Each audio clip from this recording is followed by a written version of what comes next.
Nice. A little bit of overlap with the music there. Welcome into twitch.tv/ice cream. My name is Graham Day, and this is the man that we call Bib. But you might not be on Twitch. You might be on YouTube watching this as a VOD, or you may be listening on Spotify or one of the other podcast places. Wherever you are, hi. Welcome in. This is The Scoop, the UK's #1 video game podcast. If we do say so ourselves. How you doing?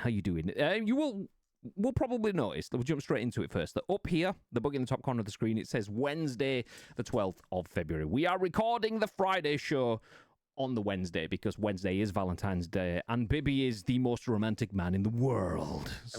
So he's not going to be around. He's actually, I've seen it. He's got himself some black jeans, a black what's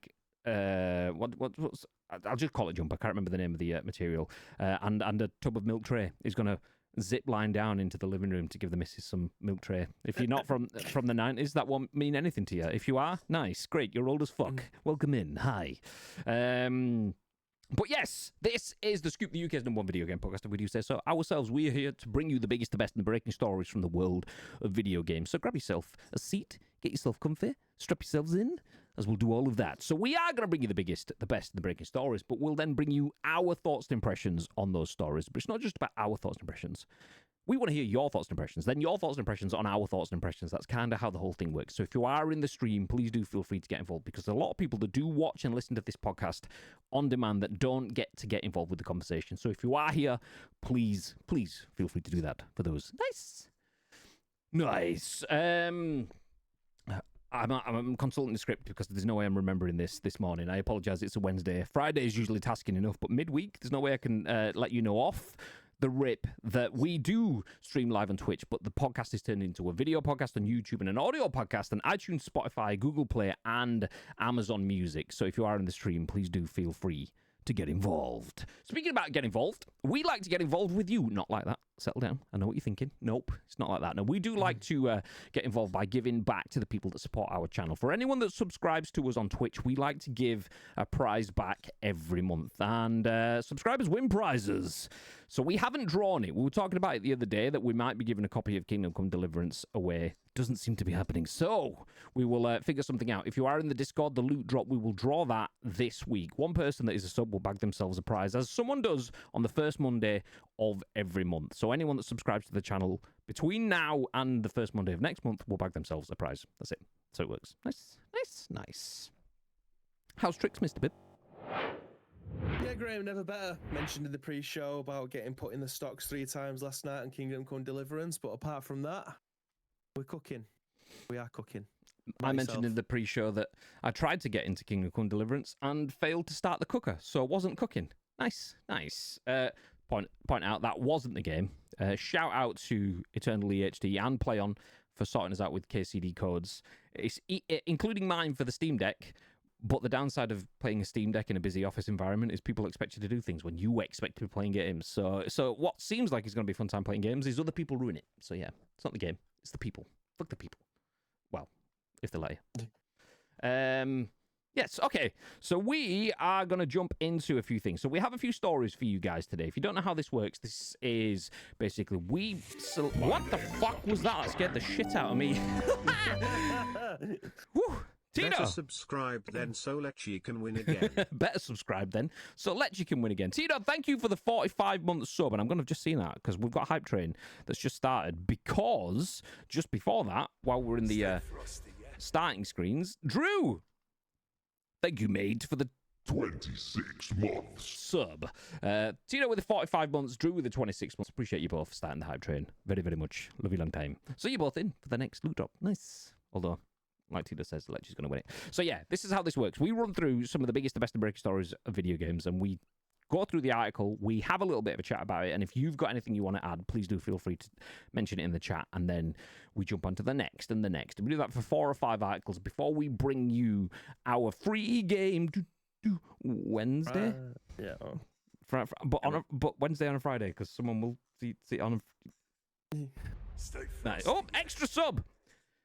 So Tito can win. So Tito can win. Thank you for the 22 months.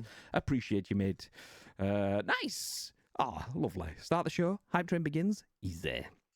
So yeah, we have a couple of things to go through. If you don't know about it, tonight there will be a PlayStation State of Play, which is quite ironic because the State of Play hasn't been particularly great for PlayStation over this last week, but there we go. So we'll have a little bit of an update on what that's going to be. We'll then jump into an article about PlayStation getting rid of shit off the PlayStation Store. We'll talk about Saber Interactive doing some stuff on Halo games, scalping Pokemon cards, and then the free game Friday on a Wednesday for Wednesday to be Friday. Wrap up stuff thing. Nice. Nice. Yeah, so we'll go through all that. Strap yourselves in. I do want to point out, I have someone that's about to hit my house, not physically, but, well, they will be here physically, in about 15 minutes-ish. So I may have to bail halfway through an article or something and let Bippy take over. Just letting that know in advance. But this is what it is. Stay frosty. Dr. Mike! We got another one. 20 months. Sheesh. Hype train success. It's because you're all beautiful people. I appreciate that, Mike. Thank you very much, mate. Mike, JMK, Drew, appreciate those subs very, very much. Tito, appreciate it a little bit less. I don't really. Just want to be mean. I love you too, Tito. Nice. Okay, news. Boom. First article written by Tom Ivan at BGC says PlayStation State of Play returns this Wednesday. That's today as we're filming it. That's why it says Wednesday over there, because it would be a bit silly us talking about that when we're already in the day. But you get the idea. It returns this Wednesday with a 40-plus minute show. A new PlayStation State of Play live stream will be held on February 12th. So Sony Interactive Entertainment, SIE, will stream a new State of Play presentation on Wednesday, February 12th. Viewable on YouTube and Twitch, the 40-plus minute show will kick off at 10 p.m. GMT this Wednesday. So whilst we're on stream, doing Crits with Mates. So I won't watch that tonight, but I will wrap it up. No, I won't wrap it up because we're doing the scoop now, so never mind. Fuck you. Back into the article as we go. That's an emotional roller coaster. Just realised that I'm going to have to watch it my own time for no reason. Okay, quote, tune in live for news and updates on great games coming to PS5, end quote, said Tim Turi, content communications. Nice. The irony of fecking up the word communications is excellent. So I'll do that again. Tune in for live news and updates on great games coming to PS5, said Tim Turi, content communications manager, and he'll do it again for SIE. The show celebrates a creative and unique selection of exciting games from studios around the world, end quote. Sony regularly puts out a State of Play in January or February to reveal some of the titles it's planning to release during the first half of the calendar year. Last January, a State of Play featured deep dives on Stellar Blade and Rise of the Ronin, plus looks at Death Stranding 2 and Silent Hill 2. And in February 2023, a State of Play focused on third-party titles such as Resident Evil 4, Street Fighter 6, and Suicide Squad Kill the Justice League. Sony is planning to publish Death Stranding 2 and Ghost of Yotei in 2025, while Marvel's Wolverine and Fair Games don't yet have release windows. This week's State of Play could also be used to officially announce a leaked PS5 bundle featuring Astrobots. Nice. So no real information other than it's happening. .gif. So what are your thoughts on that, Mr. Bibb? Yeah, it's an interesting one because obviously a lot of people have been mentioning about what games they could potentially like to see in this. Like I did see one yesterday about a God of War saga where they was going to put all of the old PlayStation 2 games, PlayStation 3 games into a bundle that's been remastered and sell. And I think that might have just been people kind of creating their own hype for that one. I don't believe that probably is going to be the case for this, but you see, when a State of Play comes about, everyone's minds go to their favorite franchise and then what the hope would be in like a Resident Evil collection, including a remaster of the first one and things like that. I've seen that being touted around. So I don't know.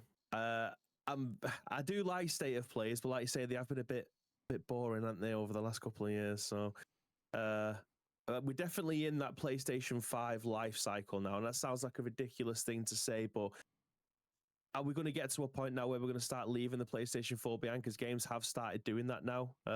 So, for instance, I think WWE 2K25 isn't going to have the open world element on Xbox and PlayStation 4, and not on PC either. So it's literally just being made for current gen consoles. So sometimes I think the limitations are what holds us back from moving forward quick enough. And I feel like we've definitely had enough time now for us to just concentrate on this console generation. Otherwise, I think we are just going to start getting a load of remasters and things like that can be enjoyed across 2 different generations of consoles. But yeah, I do. Sorry, just to jump in. Yeah, I do think State of Play isn't what I want it to be. I want PlayStation State of Play to be a miraculous showpiece, an occasion where we get to understand the big, exciting titles that are coming to PlayStation over the next 6 to 12 months. And I know that that's what they kind of bill it as, and that's what the article that we're talking about from VGC explains it as. But I don't feel it ever really is that, and I don't feel it has been for a while. Yeah, we got to look at some Silent Hill 2 in the last one and Resident Evil 4 in the one before that, but we got to look at those elsewhere anyway in the Silent Hill, what was it called? The Silent Hill broadcast. It wasn't the broadcast. I can't remember the name of it. And then there was a Resident Evil reveal from Capcom directly. So Konami and Capcom did the big stuff. PlayStation just went, oh yeah, it's coming to us as well. Not exclusively to you. So PlayStation State of Play's biggest bangers have been for other people's games. And I think that is down to the fact that PlayStation, admittedly, they're not hiding away from it. They haven't been to any big events. They haven't had any PlayStation Experience style events or major showcases because they haven't had the games. And they said for the next couple of years or something, there is nothing on our slate, so we don't want to do these big events and have nothing to show. But I feel like that trickles down into State of Play because everyone goes, oh, we're going to see some Wolverine stuff, and we didn't. Yeah. Oh, we're going to see some, and we didn't. The Wolverine stuff we did see from a leak that from the Insomniac hacks kind of thing.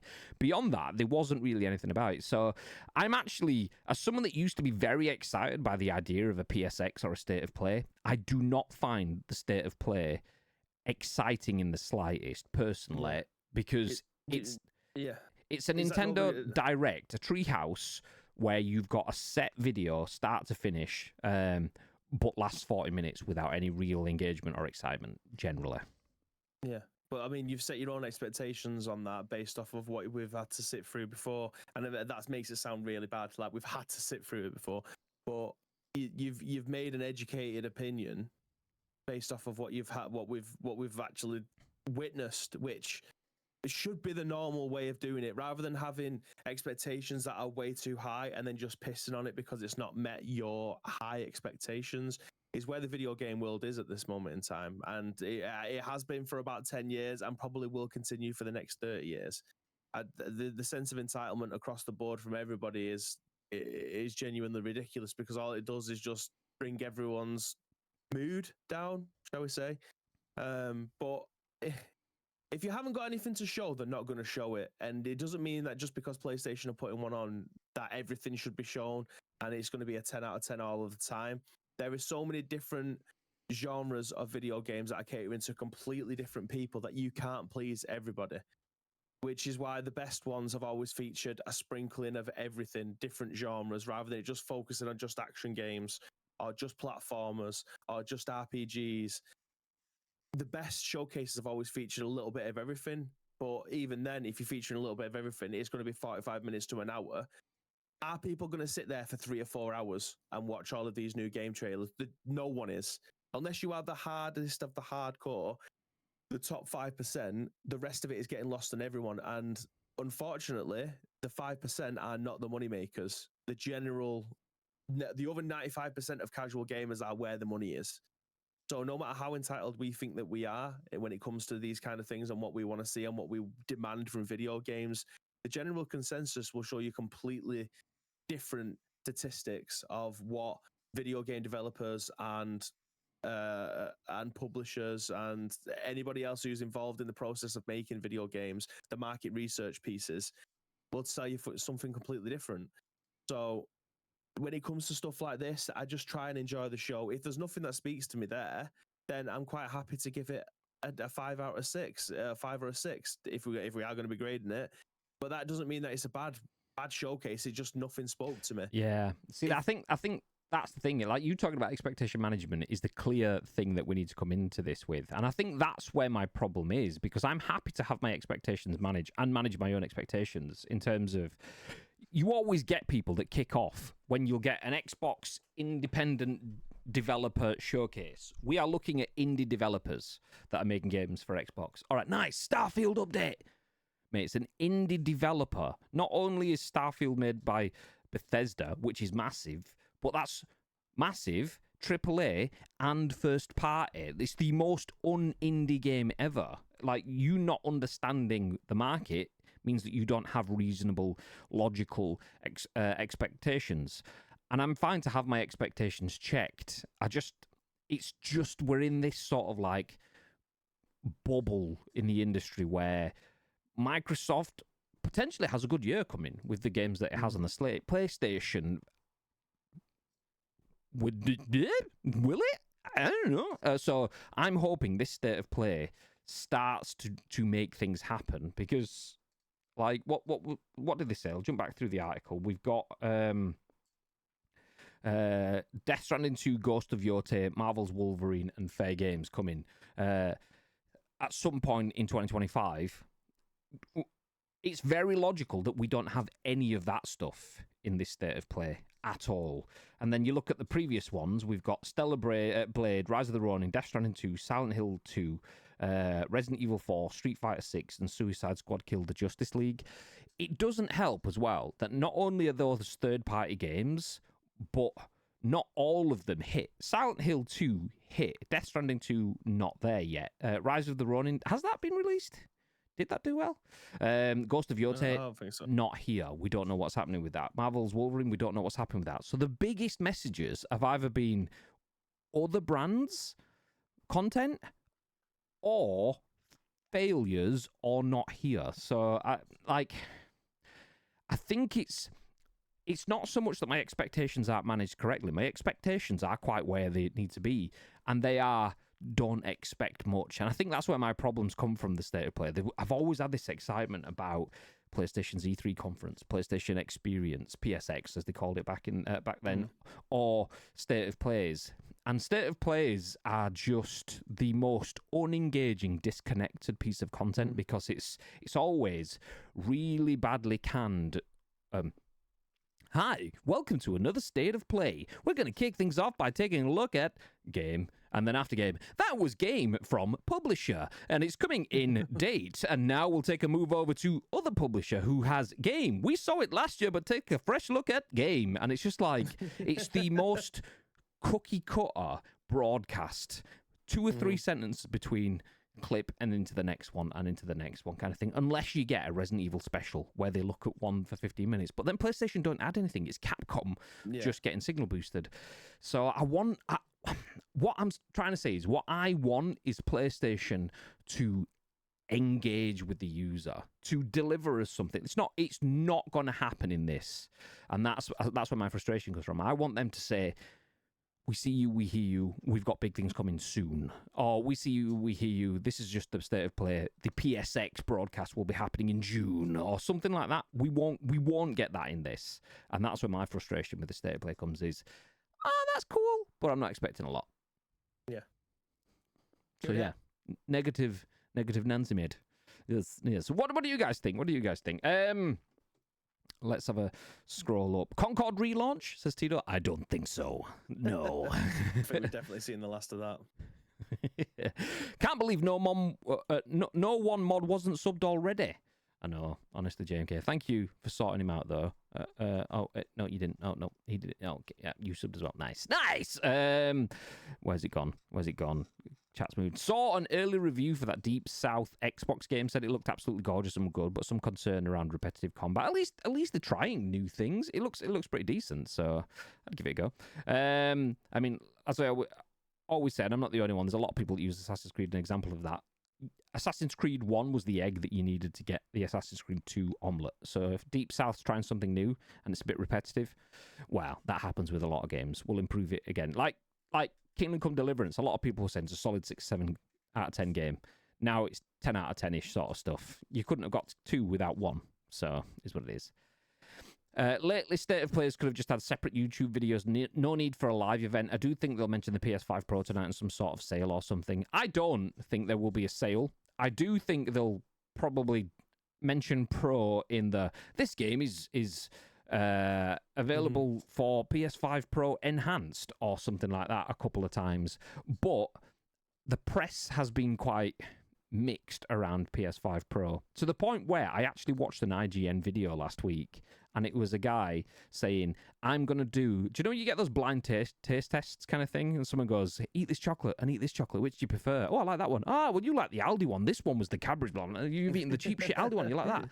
They did that, but him playing Spider-Man on a PS5 and a PS5 Pro, and you choose which one looks the best, and you can see him like looking at lighting, reflecting, and the texture in the fabric and water and stuff like that. And he goes, I think this one is the best one. He chose the standard PS5. PS5 Pro didn't even win in that test, which shows you their flagship first-party games, journalists that are meant to judge games can't tell the difference. So I'd be surprised if they push PS5 Pro heavily in that. I'd be surprised if they have a sale, because there's a reason they've put that price up there. I'd imagine they don't want to chunk a loss on any revenue on that right now. But I do agree that State of Play could just be a separate YouTube video, because that's all it is. It is just a YouTube video that they just broadcast live. They queue up the broadcast on Twitch and everyone sits and watches it. There's no live hosts. There's no live commentary. It's just pre-recorded canned footage that they broadcast to everyone at once. So just do that. It sounds like an AI presenter as well. It doesn't sound like someone's in a booth recording lines. It genuinely sounds like, when I've been creating our videos and we're doing like text to speech, it sounds like one of the presenters from that. It wouldn't surprise me, but it also would surprise me. I reckon it's just, I don't think that it is AI. I could be wrong. I'm happy for someone to tell me that I'm wrong. I just think for the optics, I don't think it is AI. I just think they've got cookie cutter, rinse and repeat, hosty stuff that just, this sounds like it'll do, and that's it. It will do. Like, oh, okay, enthusiasm there. Nice. Going to get ready for work, lads. Have a great stream. Thank you, Dr. Mike. Appreciate you for dropping in. Love you, mate. And thank you for the sub, as always. Bad timing for the event, though, after last weekend. Saw that with Nintendo lately. Switch predecessor won't be shown. Where's the Switch 2? Switch predecessor? You mean follow-up sort of stuff, sequel or whatever? Or what? Is that what you mean? I don't know. Yeah. Okay. Astrobot DLC, I think, could be a shout. Yeah. Bring back PlayStation Home, you cowards. Which is that the live one where you'd walk around and you'd meet people and so on? Like, we're definitely in a world where PlayStation Home could hit more, because it didn't really hit back then. It was a bit weird back then. Nobody really understood it, but now people get that sort of vibe now. I did actually watch a YouTube video of someone going back and having a look, and like, there's still Metal Gear Solid stuff knobbing around the city. Like, all of the advertisements, the last advertisement boards that were there are still there. I think they did It's like mental. some sort of like penthouse party reveal thing for Metal Gear or something in it. I remember seeing it. I didn't work on it at that point in time, but I remember seeing it. So yeah. It was a cool video. It basically is just like felt like a time capsule of whatever it was the last time. Like, people, you still go onto PlayStation Home now through like someone's created a different server for it, like a backdoor. But yeah, because don't type. bless me. But as you say, they've won this gen, so it's PlayStation for the payers. Exactly, and I firmly believe that.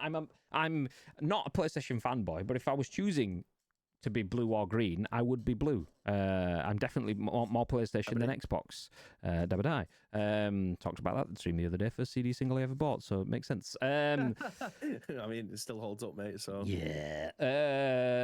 So yeah, I would be a blue nose in that sense, but I'm not, because I'm just an open gamer that will play on anything and any whatever, and it just so happens that PlayStation is my box of choice because reasons. But I will be open and say that they are tight as feck. They have definitely squeezed every penny out of every person that they can as much as possible since they took over the market. When they were in second place, they definitely did a lot more for the community. Now they don't have to. They don't, and that says volumes. The Sony Switch, March 20th, 2026, confirmed.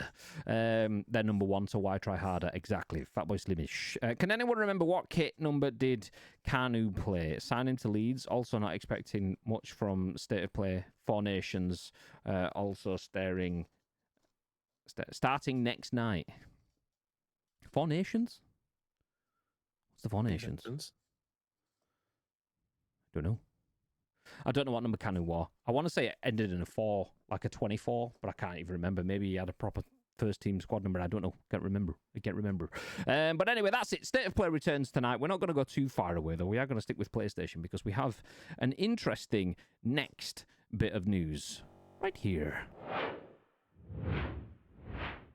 This one's from Eurogamer. We've got some very questionable adverts on the side. I don't know what that is for, but fun times.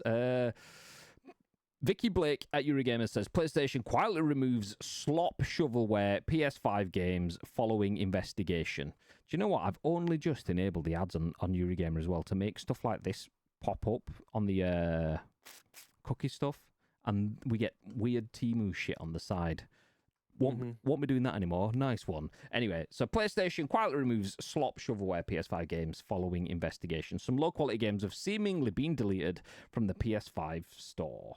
PS Store. Sony has seemingly delisted a number of games following an investigation into the prevalence of spam titles on digital storefronts. After an investigation by IGN found differing approaches to quality control across Nintendo, PC, PlayStation, and Xbox stores, players believe they found evidence that Sony has removed some questionable developers from the PlayStation Store.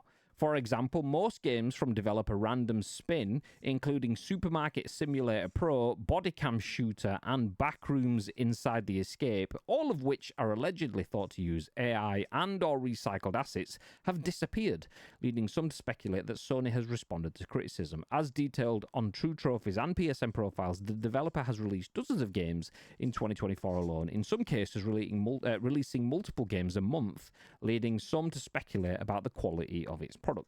This issue isn't unique to just PS5, of course. Just days after the creative director of Indie Hit Unpacking, Ren Breyer, called out Nintendo due to the prominence of copycat games on its Switch eShop. Chinese fans spotted a game called Wukong Sun Black Legend had popped up too, with leading artwork to match its name. Similarly, Poppy Playtime developer Mob Entertainment is suing Google for failing to remove scam apps from the Play Store. In legal papers filed last month, Poppy Playtime's creators accused Daigo Game 2020 Inc. of releasing scam apps intentionally advertised with names like Poppy Playtime Chapter 3 and Poppy Playtime Chapter 4 well before the installments had been officially released for mobile devices.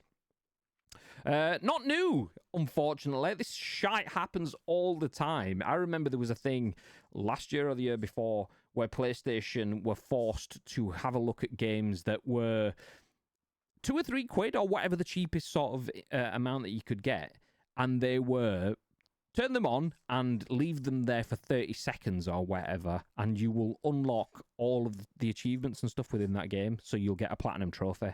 And the trophy hunters were just doing it to back up their catalogue, because not only was it good for reputation, look at me, I've got 17,000 fucking platinums, but also financially it led to more benefits in the PlayStation Stars program, so you could use your stars to buy V-Bucks or to buy FC points or whatever. West! What day is it? What day is it? I don't know, mate. Don't know. It's Wednesday, the 12th of February, 2025. It says it over there in the top corner, you silly sausage. Thank you for 52 months. God damn. But yes, PlayStation has previously been called out for allowing games to exist that allowed people to just throw a couple of quid and get a platinum trophy with no effort. PlayStation, once they released the Stars program, realised, shit, we're paying for this, so stop that sort of stuff. But it's nice to see them taking that into actually getting rid of developers that are just poaching off of other developers, be that through actual scams or just, I say just, or also IP infringement. What are your thoughts, Mr. Bibb? Yeah, pretty much that. My immediate thought was that rip the trophy hunters. Like, obviously, there will be dedicated Reddits to try and get games the cheapest value versus quickest time to try and get platinum trophies for trophy hunters, and obviously these games are big ones for that. So yeah, it's rip to those guys, but surely the people who are making the games aren't getting that much money. Like, maybe, I mean, this is finger in the wind stuff. Like, maybe they're getting £300 or something like that for this. I can't imagine it being like top of the list of bestsellers and things like that. But £300 is £300 for a game that might take them half an hour to be able to, pull together. But Well, I mean, the thing is, though, is like there is massive communities for it. So, like, I don't know what the amount is. We'll just say 30% because I know that was brought up in the Google versus Apple store in terms of the store took 30% cut of the revenue. We'll just say 30%. It could be more what PlayStation takes. But if you take, let's say the games were a quid, just because it's easy maths. You take 30 pence off that, you're making 70 pence per game. I genuinely think there is tens of thousands, if not hundreds of thousands of people that are mega trophy hunters. I remember listening to Kind of Funny way back when it was happening, and Greg Miller is a sorry, I'll get his name right. Greg James is old school joke for anyone that remembers ICU during lockdown. He is a big PlayStation trophy hunter, and he was saying that like he does all his trophy grinding naturally, but does go for the easy games that are proper legit games. But it's like a dark hat tactic. Some people do go for these, spend 2, 3, 4 quid on this game, and you could platinum it in 4 minutes, and all you've got to do is push one button, and it goes bling, bling, bling, bling, bling, bling. Achievements just clock up, and you've got yourself a platinum trophy sort of stuff. And if he as a trophy hunter was aware of that, the money on that would have, I imagine, been incredible. You just like rinse and repeat development, just change the color scheme from a blue to a black and call it Pocket Grinder 1, Pocket Grinder 2, Pocket Grinder 3. And if it's 4 quid and you're getting 3 quid every time, then I'm gonna let you take over. I'm going to answer the door. BRB. Yeah. So yeah, as Graham was going on to say, like if you end up having 10,000 people that are buying the game for £2, obviously you've got a hell of a lot of money there. But is it? I don't want to say it's a shame because these shovelware shit games that have been placed on marketplaces like the Steam library is just atrocious. The Steam store, as is the Switch one. Both of them now are just absolute cesspits of video games that people haven't really tried to put together. I would understand if it was, like foundational stuff, like people are putting them out to be able to try and get to learn how to do code in video game development and all of that stuff, but it's not. It's asset flip games. We've seen it very, very recently with the day. What was it called? The last day, the day before. It was the day before, wasn't it?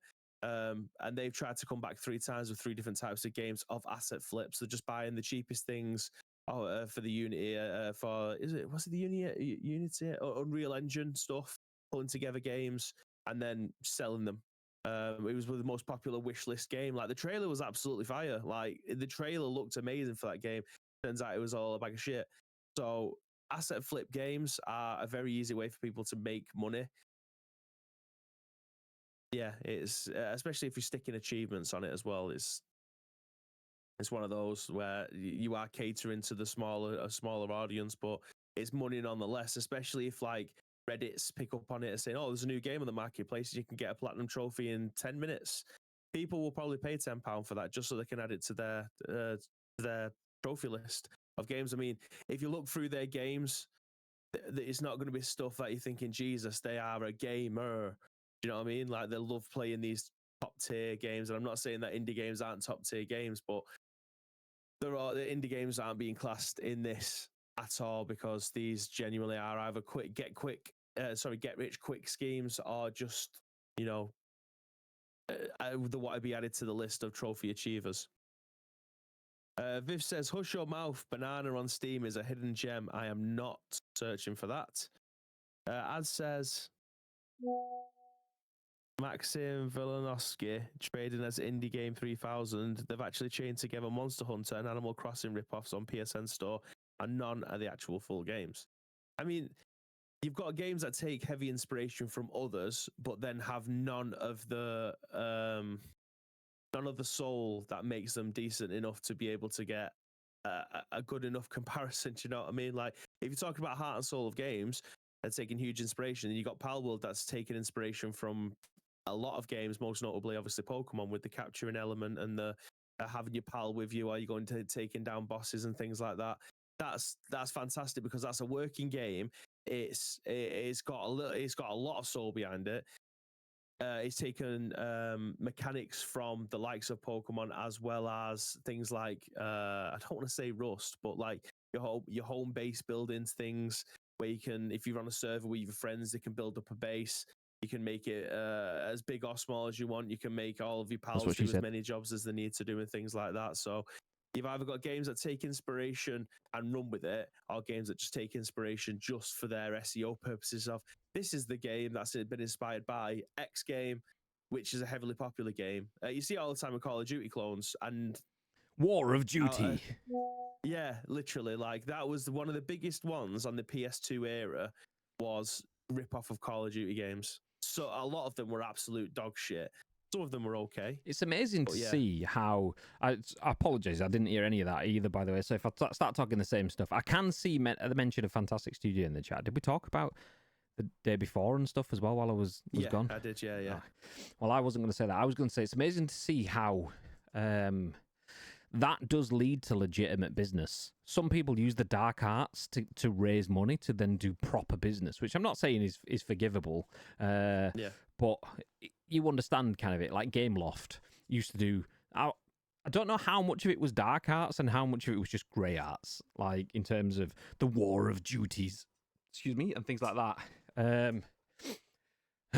Like, doing that stuff is technically legal, but if you do stuff where you actually do take the pack shots and character out of games, you see it all the time with football games where people will take a FIFA or a PES or something like that and change it to be like soccer game man thing 2025, and then they'll put it on a pack shot and it'll be, I don't know who's the cover star, Haaland or Mbappe or Bellingham or something like that, but they'll be in a Madrid shirt just with the Adidas logo and the sponsors and stuff gone. And they'll use that, and it's like, that's not your photography, that's another game's photography, and all that sort of stuff. You've just changed the pack stuff like that. But so get back to the point. I don't know if Gameloft fully went that far in, but Gameloft were always that company that would do the War of Duty and the Field of Battle rather than Battlefield and things like that. And like Tom Clancy's Ghost Recon, it'd be like Tim Clancy's Ghost Rangers or something like that, and it'd be like Gangster Nation instead of Grand Theft Auto and stuff like that. Yeah, but Gameloft are a big company now that make established brands and things. Like, was it Disney's Dreamlight Valley or something like that? Gameloft. Yeah. I mean, that looks like a banger. It's a game that I actually wanted to play, but Samantha wanted to play it, so she ended up getting to play it before I did. It looks like a really good game. So they've got a few Disney Dreamlight Valley, Disney Magic Kingdoms, Disney Speedstorm, and a bunch of other stuff. So they've got themselves up to a level where they don't just make cheap, low rent mobile games and rip-offs, that they actually do handle Disney's main IPs and stuff. So, like, you can see why they do it. If you get maximum profits and so on, and you lead to working with some of the biggest corporations in the world, you can see why they do it. But still shitty, so I'm all for PlayStation going, shut the fuck up, get these shovelwares out of here, ain't got to have it. Okay, I'll go through the chat. I don't know if I'm going back over stuff that you've said previously, so apologies. Oh, I noticed there's a lot of dodgy games for studios like 305 Trading, etc. Anime Life Sim was one. Animal Crossing ripoff that's literally not a full game, just someone's UE5 demo, and they've tried to asset flip. Yep, exactly. Scoopy Scoop! Hiya, Viv! What day is it today in the Gregorian calendar? Is this an Ian day or a Greg? If anyone doesn't know that joke, then get in the Discord, because the humours and the jokes' channel will have you giggling mid. Maxim Vysoshansky trading as Indie Games 3000. They've made a chained together Monster Hunter and Animal Crossing ripoff on PSN Store and non-actual full games. Exactly. Hush Your Mouth Banana on Steam is a hidden gem. I'm not Googling that. Banana is a clicker game in which you click a banana. In Banana, you click the banana to gain even more bananas. Every 3 hours, you get dropped a banana. What the hell? I've heard that before. Like, it's a meme, right? Like I've definitely heard that concept before. I can't remember. There were people that would have played that game for days. I'm pretty sure it's been mentioned, like, in like popular culture in terms of it's broken out of just being a stupid game, and someone's mentioned it before. It's a game used to sell banana stickers in the Steam store. Well, there you go. There you go. They are now going as items_game on Twitter. What, fantastic? Yeah, woof. COD is a rip-off of Battlefield, which is a rip-off of actual war. 10 bitties for Graham to take off his shirt and do the worm. Oh, ain't nobody got time for that. I will double that quite easily. That's not enough biddies for these titties. Sorry, boys. Played DLV with the kids. Enjoyable. It's a game. Oh, yeah. How's things, Lechy? Anyway, how's the hat, by the way? Yeah. Okay, I'm going to put a pin in that. Also, a shout out to my brother-in-law who came around to collect something and brought me a flat white from our local coffee store on the way. What a fucking guy. Yeah. What a guy. I just hope he wasn't hoping to come in for conversational stuff, and I've just gone, thank you for the brew, get out of my house, I'm recording. Yeah, bye. Good to see you, mate. Well, see you later. I'll take that brew, see you in a bit. Oh, what an egg. Not an egg, a good egg. That's what I meant to say. It's not an egg. No, goddamn. Brings me a coffee and I call him an egg.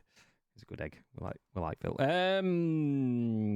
Okay, let me take away the discussing now as we jump into our next bit of news.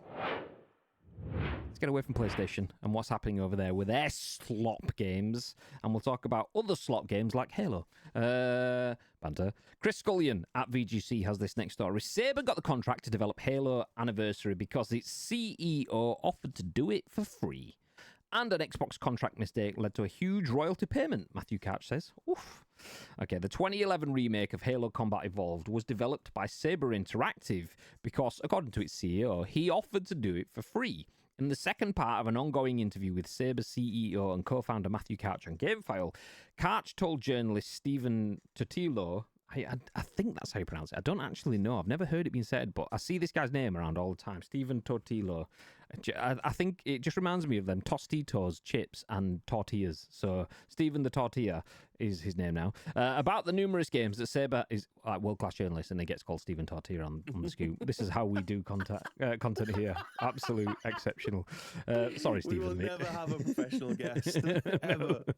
Do you know what? I'll start the whole paragraph again for you. Sorry, boys. And he goes, in the second... Big up Mr. Tortilla. In the second part of an ongoing interview with Saber CEO and co-founder Matthew Couch on GameFile, Couch told journalist Stephen, goodbye, have a great time. Couch told journalist Stephen Totilo about the numerous games Saber had developed in its early days when it was just making enough money to release each game. Quote, the hardest thing about being independent development is relying on somebody else, Couch said, referring to games like Will Rock Time Shift and Inversion, which all failed to make the studio royalties for one reason or another. However, when Saber was asked to pitch to Microsoft for the chance to remaster the original Halo game, Couch said he decided to tell the platform holder that the estimated cost to make the game would be zero. According to Couch, the Xbox executive was shocked, but Couch believed it was the right thing to do for Saber's reputation. Quote, I said I'd do it for free because it's Halo, he explained. It's the biggest franchise in the world at the time. I said, it's like putting a Harvard diploma on your wall. Everyone in the world is going to want to work with me after they see that I've done worked on this last Halo game, and it's going to open up doors. So I'll suck it up and do it as a loss. After Xbox said he had to propose some sort of number, Couch said he proposed $4 million, assuming no other studio would be able to make such a low bid, mainly because his studio's original location of St. Petersburg, Russia, was a very cheap location to work from. Saber got the job, and Halo Combat Evolved Anniversary was released on Xbox 360 in 2011, but according to Couch, Microsoft applied certain clauses to the contract which reduced his royalty to zero.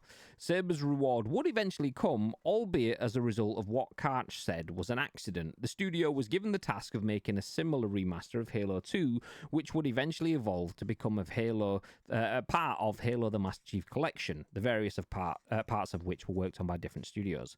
One of its new tasks working on the Master Chief Collection was porting its Xbox 360 remaster Halo Anniversary to the Xbox One, but Couch said Microsoft forgot to send a contract for that part of the work until just before the game was released. According to Couch, he refused to sign the contract unless Microsoft remove the clause that killed the previous Halo anniversary royalties.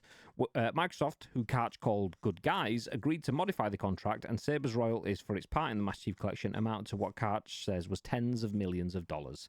Karch said Microsoft's contractual oversight was what gave Saber the money it needed to stop relying on publishers. We've watched other people make money on our work, he recalled, telling his partner Andre Loans. Now we're going to make our own money. Last year, Embracer sold off Saber Interactive, the group home to... I can't even read this. I'm going to do it again. Last year, Embracer sold off Saber Interactive, the group home to Studios 3D. It was the Studios 3D bit that got 3D Realms, Slipgate Ironworks, and more to a group of private investors for $247 million. COO Tim Willits then took to X to confirm that despite the sale, its ongoing projects, Jurassic Park Survival and John Carpenter's Toxic Commando, were still in development. Okay, do you know what? Feck this entire article. Screw it. Get in the bin. Nobody cares. Who even plays Halo? Who even plays Halo? Let's talk about Jurassic Park Survival. No, I'm not joking. I will actually come back to that in a second. The reason I say that is because genuinely, this morning was thinking about Jurassic Park Survival. Or was it last night? No, it was last night and then again this morning. There's a clip of, if anyone's seen Ted Lasso, the coach, was he called Nick? Is it Nick, the Asian kid that becomes the manager of like West Ham or what? The Jose Mourinho style. Yeah, it is, yeah.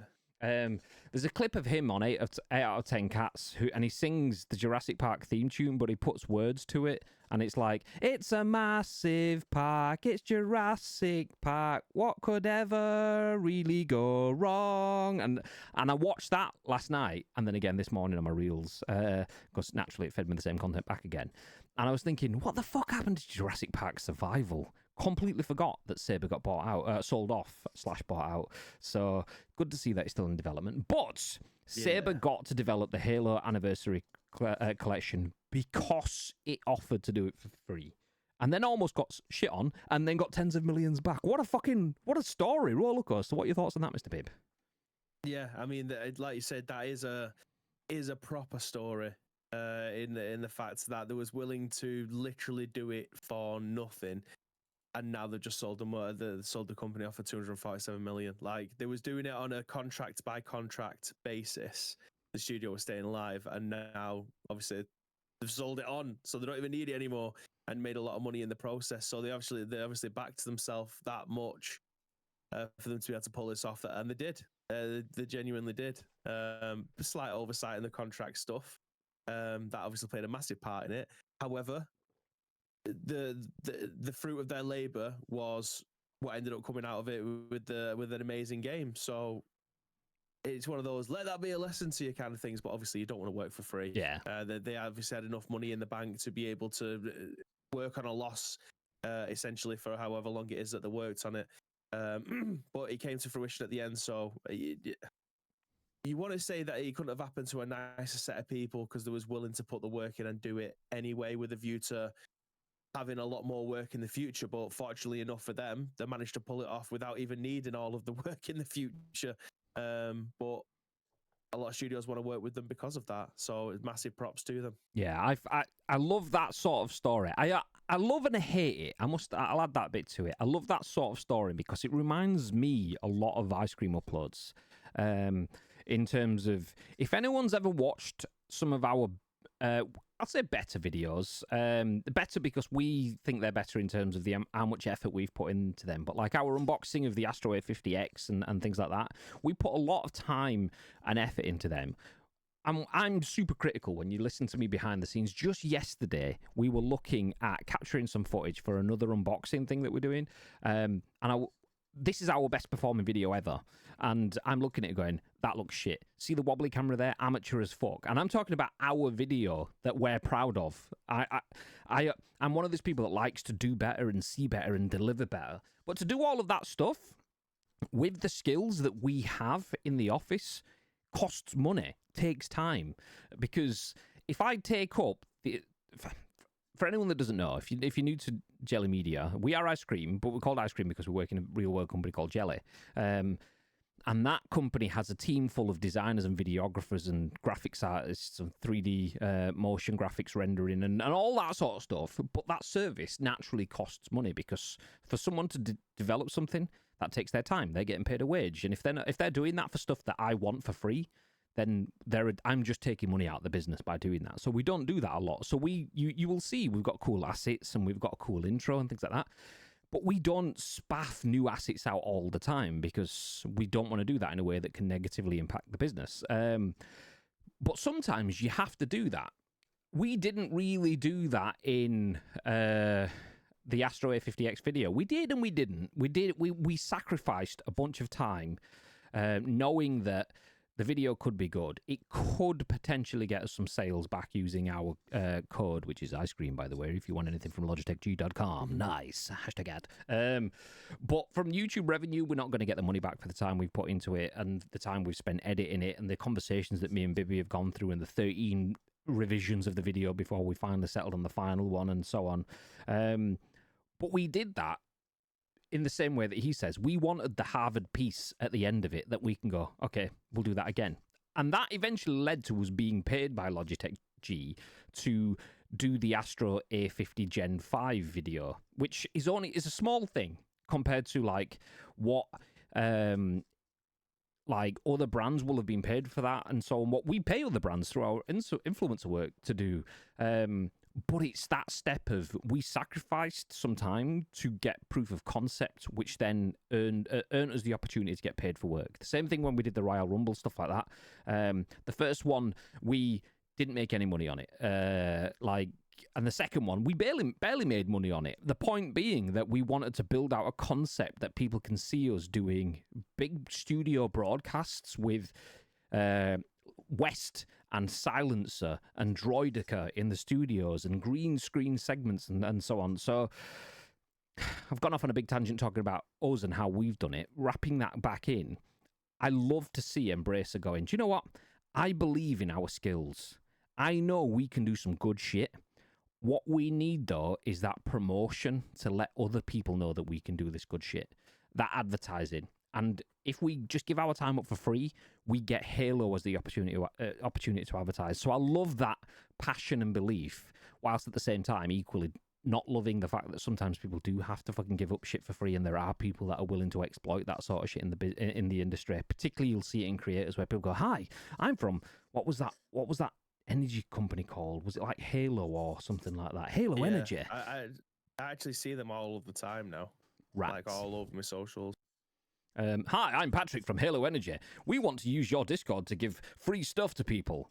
All right, nice. So you're going to pay us for stuff? No! Free stuff! All right, great. So that free stuff that will get you more sales and increase revenue. Yeah! We've got 250,000 people that buy into our product every month or whatever. Oh, cool. So you've got a lot of sales. Can you pay for the... No! Okay, well, fuck off then.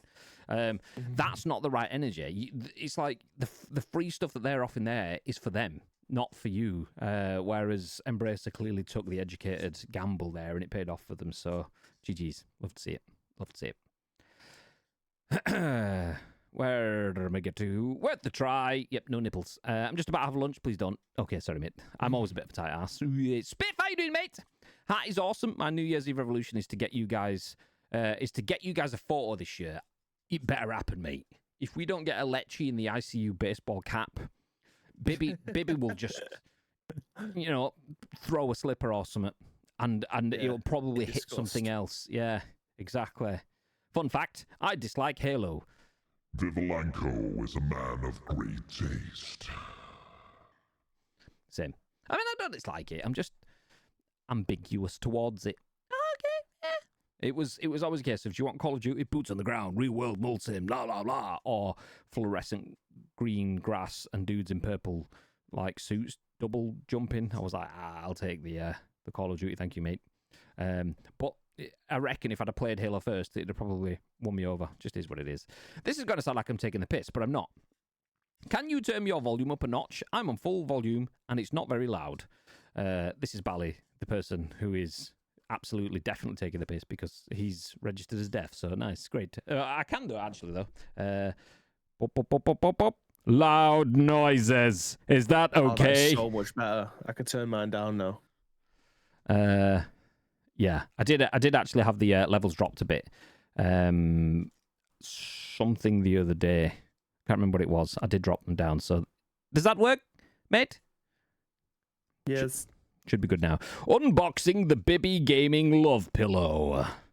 Yeah, if anyone is listening to this podcast now and doesn't have the ability to turn shit down, and you're like, I don't know, 40 minutes into a YouTube video and you can't get near it, I apologize. It's Bali's fault. Sorry, this is what it is.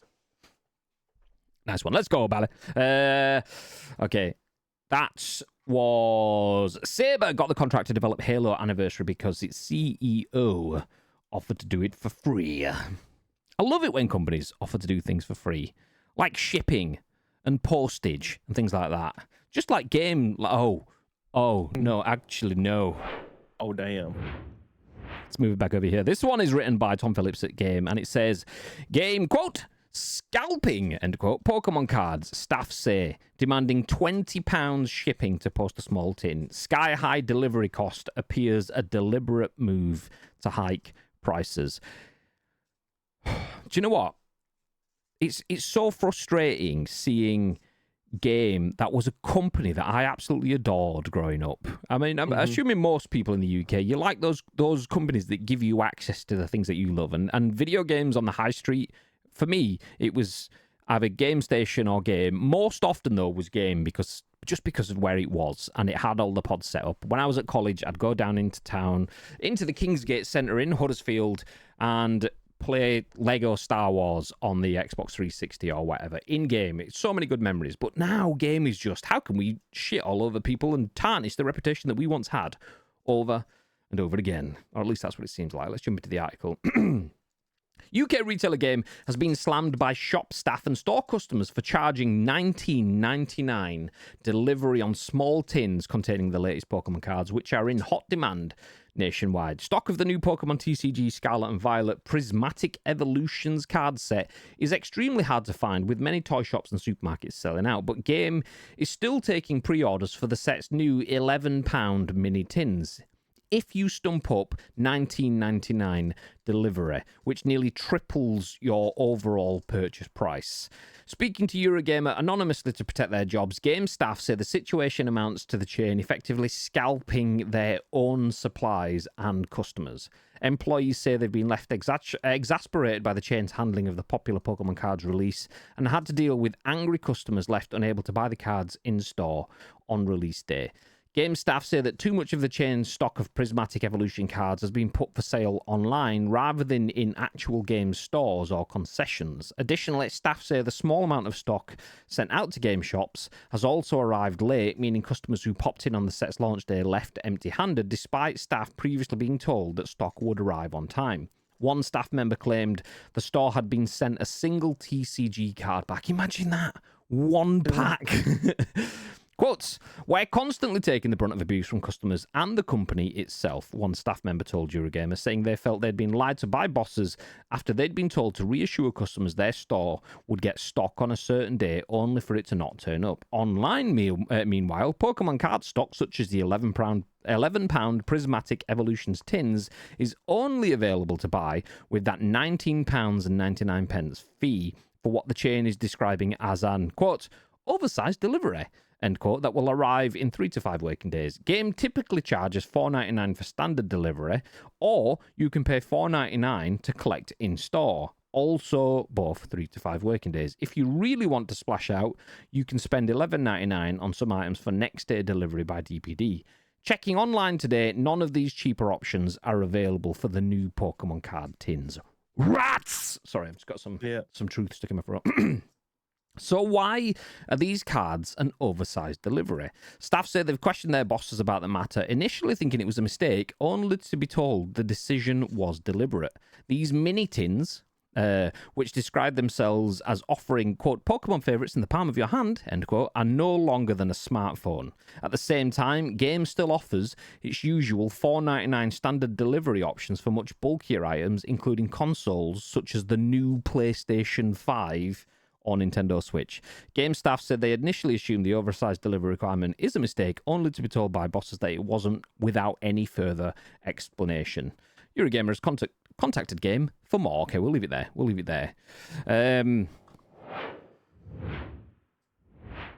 Ratty is my horrendous decisions. Hey, this is a trend. This is a fad. People want in on this. So let's just absolutely rinse them rather than making us be the place that they're proud to come back to next time and the time after and the time and time again. Let's just milk everything we can for a minimal time, a short-term gain.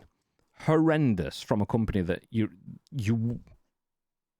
wanted to have a long-term, or probably have had long-term loyalties towards. What are your thoughts on this, Mr. Bibb? Yeah, as Jesus Christ, as has been mentioned in the chat there, who knew that Michael Ashley was a bit of a twat? I mean, I'm saying that without the dropping the C bomb from Tito, but no, it says it was such a cunt. That's what it says, babe. There you go. But yeah, is obviously trying to maximize the profits on this one. Like I say, for a normal delivery, £5. This £20. Obviously making a hell of a lot of money for it. It's a tiny tin. It'll cost like £2.50 to deliver. Tiny tin. So yeah, they're trying to make money. I mean, these items like Did you see Griezmann at the weekend? He swapped his Atletico Madrid shirt with a fan for like 3 boxes of Pokemon cards because this particular one they just can't print them fast enough. So we arranged at the beginning of the match to swap his shirt for 3 boxes, the booster boxes, with a fan because they had loads. Because you can't get hold of them. So this is obviously the way he's trying to make money off of it. We can't sell them. We can't physically get them in the shop fast enough. So we'll make money a different way and we'll overcharge for delivery. The thing is like, I don't mind the concept in a capitalist society. But for something like game, you are providing a much needed service. And I suppose this is where you draw the line. This is something that is subjective, so you're entitled to a different way of thinking about this. Why could some one-man band person who's making himself money as a card trader collector person, why can he buy it at one price and sell it at another kind of thing? Which is that business or is that scalping? But game aren't allowed to do that. I mean, fair enough, there's a debate there. But for me, game should be bigger and above that. The difference there, though, is that it isn't. We know it isn't. Game is a company that has struggled for many years. The reason it is owned by Mike Ashley is because it has struggled. But since before Mike Ashley's been there, Game has been badly run, badly managed, badly operated by pocket-lining, old-school, fat dudes in shirts that don't understand the community that they have access to and just want to milk them. That's why you'll see those memes of like there was a guy that used to work in game stores and he did TikTok videos where the area manager comes into the store and he goes, "Why aren't you helping anyone?" And he's like, "What do you mean?" He's like, "This customer's been stood here for 30 seconds and no one said, 'Hi, can I help you in anything?'" He's like, "Because I'm actually helping this customer here, and then after this customer there's the other 3 people that I've spoken to already." And he's like, "Yeah, this customer has been here for 30 seconds and no one's spoken to them." Yeah, because there's me and one person who's on the till who's currently in the back getting something for the 3 people he's helping. It's like, it's not good enough. And it's that sort of shit where they've got rid of all of the people in the staff. All of the staff, should I say, in the shop, so there's not enough people on the show floor, and then they come in and go, "You're not doing this, you're not doing that. We want you to stop selling games as game and put more of your like shop front space dedicated to selling old Nokia phones and stuff like that." It's like, what the fuck? And it's that sort of approach to it that led them to be difficult as fuck. And now, fast forward a few years, they've been bought out by Mike Ashley. He's thrown Sports Directs in them or put them in Sports Direct or whatever way it went, kind of thing. But they still have the niches where they can get hold of the supply chain for Pokemon TCG. You think, okay, well, this is where you build yourself into the hub for TCG. You become the Games Workshop equivalent of trading cards, but as part of game, you can do this. And they go, "No, we will just charge you 3 times the price." Okay, it's not like you've done that before with PlayStations at launch. You can buy the PS5, yeah, of course you can, as long as you buy the PSVR headset, the PSVR Move controllers, the PS blah, blah, blah, blah, blah, blah, blah. 1,700 quid, please. Just a horrific company. And it's some of the best people I know in the games industry have come from game. But that is kind of a double-edged sword. Well, double-edged meaning in terms of they've come from game because that's the way into it. But they've come from game. They aren't still at game because horrific place to work. Why would you want to work there when the people above you believe in exploiting your community so heavily and so religiously that, there's a reason why people go to game and leave and use it as a stepping stone to move on. It's a place that when I was growing up, I actually wanted to work. When I wanted to work in the video game industry, it would have started at game. Genuinely, like, I'd love the idea of being able to talk to people about games, might be able to sway the subconscious into playing more Elder Scrolls games. I don't know. But yeah, it is a place that I genuinely wanted to work when I was growing up instead of starting at B&M at 16. Do you know what I mean? But same. I got a job that I really liked in retail. Same sort of thing, just selling chocolate bars and newspapers and lottery tickets and cigarettes instead because it was a newsagent sort of stuff. But I would have swapped that for game in a heartbeat on the idea of what I wanted it to be.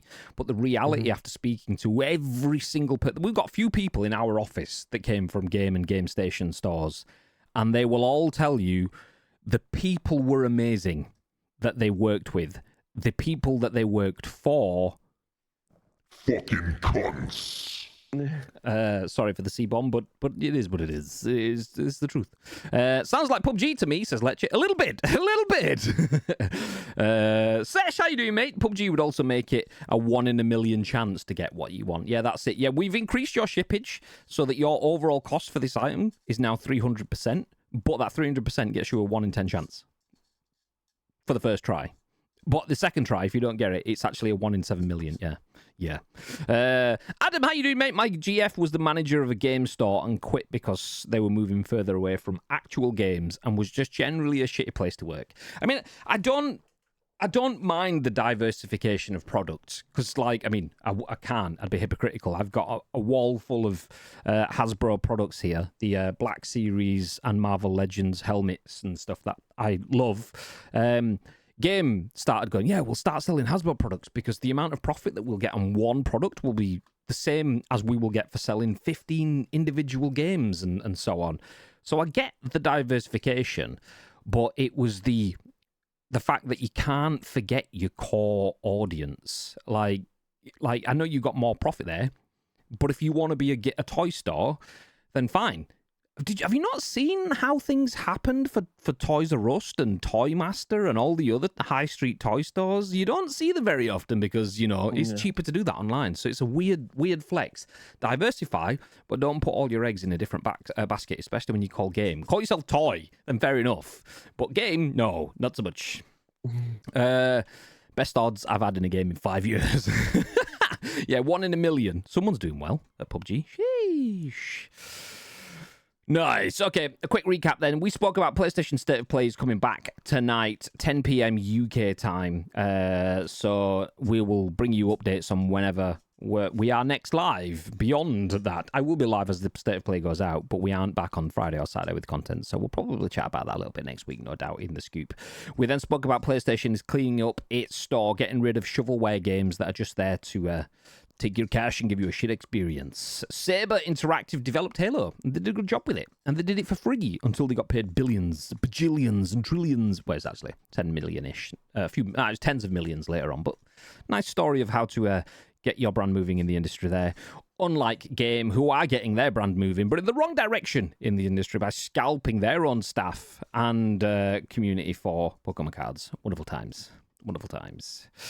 Okay, let me put a pin in that as we jump into our last couple of stories-ish. This one is effectively the same one that we saw the other day, which is from February 6th to February the 13th. Yes, Beyond Blue is the current game that is free.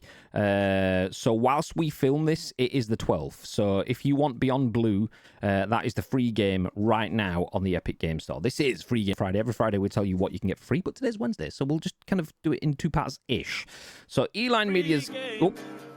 Friday. Nice. Eline Media's calming deep-sea dive into the world's oceans aims to both educate and mystify with its underwater exploration. Perhaps it doesn't always accomplish these goals in equal measure, but it's still a brilliant journey. Our Beyond Blue review sums up well. Just to remind you all, this is written by Lauren Morton and contributors at PC Gamer. Quotes, although some of the environmental messages are lost, the act scanning Beyond Blue's creatures and exploring its realistic environments makes for a brilliant educational tool. Its chapters feel like a collection of calm, interactive lectures rather than a passionate plea for action, and that's far from being a bad thing. Following that, though, and I don't know whether... there is another game, Humankind. We didn't actually cover this the other day, so I don't know if this has been added since, but Humankind, another Civilization game just launched, but if you're looking to save money this week, Humankind is a great free option for starting a new 4X, is that 4X? 4 times? Historical sim campaign. Sure, the gameplay is a bit safe for the genre, but our Humankind review still found plenty to love in its cultural shake-ups between eras, and even declared it simply the best 4X starting experience. I don't know if that's 4X or 4 times. I'm not into genres, I don't know. But that is now.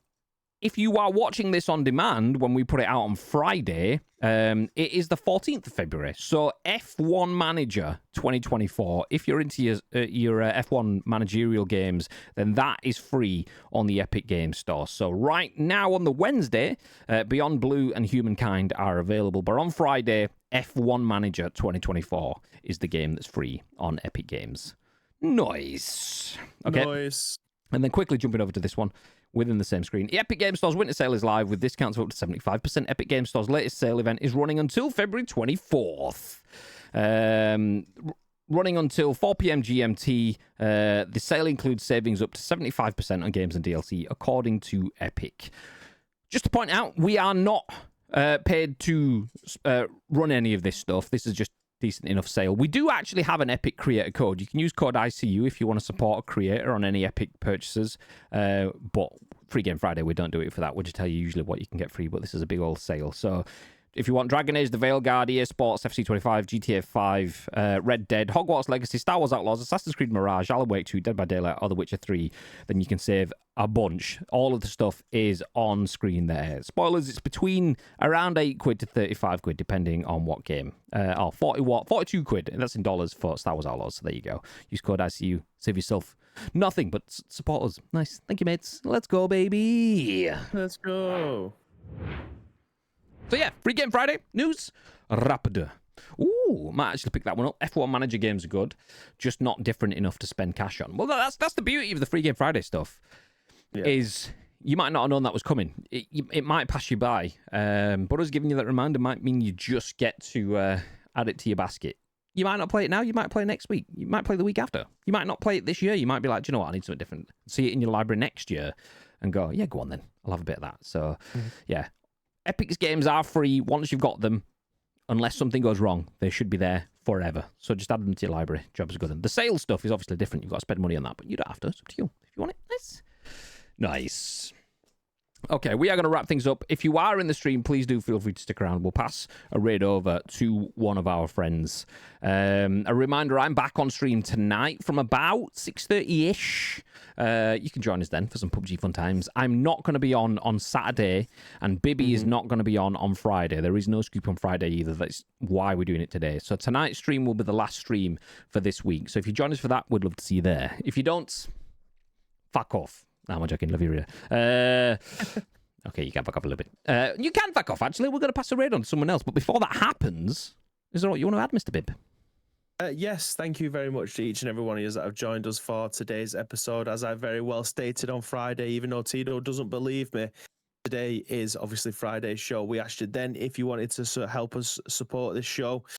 We're going to ask you again now for next Friday, which is actually, well, let me just get the date for you guys. The 21st. We'll be back on the 21st of February. So if you want to help shape that show, there's 2 ways you can do so. First of all, find us on social media. It is at Ice Cream Uploads across all major social media platforms, or alternatively, get involved with our Discord. All we need from you is a URL plus your thoughts and impressions. We can then give you our thoughts and impressions on the very next show, which will be at what time? On the 21st of February, Instagram Day. 10 a.m. Ish. 10 a.m.-ish. Ish. Yeah, we'll be back a week on Friday with a scoop. But if you are wanting something to listen to on Friday, you can listen to this all over again on YouTube or the podcast services or on Twitch if you want, whatever. Nice. We'll see you tonight, though. Who's in the squad tonight? I'm not sure. Probably me, Nietzsche, and I imagine potentially Doom, seeing as I was supposed to be playing with Doom on Saturday, but PSN shit on him. But sorting it off stream. For now, though, we will pass a raid on to one of our friends, so stick around for that. And until next time, stay frosty.